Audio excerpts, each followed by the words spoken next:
আসসালামু আলাইকুম বন্ধুরা, চলে আসলাম আপনাদের সামনে আবার নতুন নতুন ভিডিও নিয়ে। ইনশাল্লাহ আপনারা আমাকে সবসময় ফলো করবেন। আমার ইউটিউব চ্যানেলটাকে সাবস্ক্রাইব করবেন বন্ধুরা। আপনাদের কাছে আমার বিনত অনুরোধ রইল।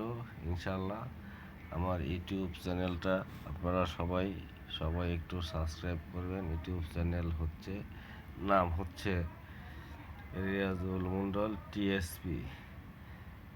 বন্ধুরা সবাই একটু সাবস্ক্রাইব করে দিবেন আমার ইউটিউব চ্যানেলটাকে। আপনাদেরকে নিয়ে বিনোদন শুরু করতেছি ইনশাল্লাহ। এরপরে দেখতে পারবেন ধামাকা ধামাকা বিনোদন। ইনশাল্লাহ বিনোদনের জগতে যা আছে সবই হবে ইনশাল্লাহ। আপনাদেরকে অনেক অনেক ভালোবাসা ও শুভেচ্ছা জানিয়ে আমার দাওয়াত কাম্য শেষ করলাম। বন্ধুরা আমার ভালো থাকবেন, সবাই সুখে থাকবেন, সুস্থ থাকবেন।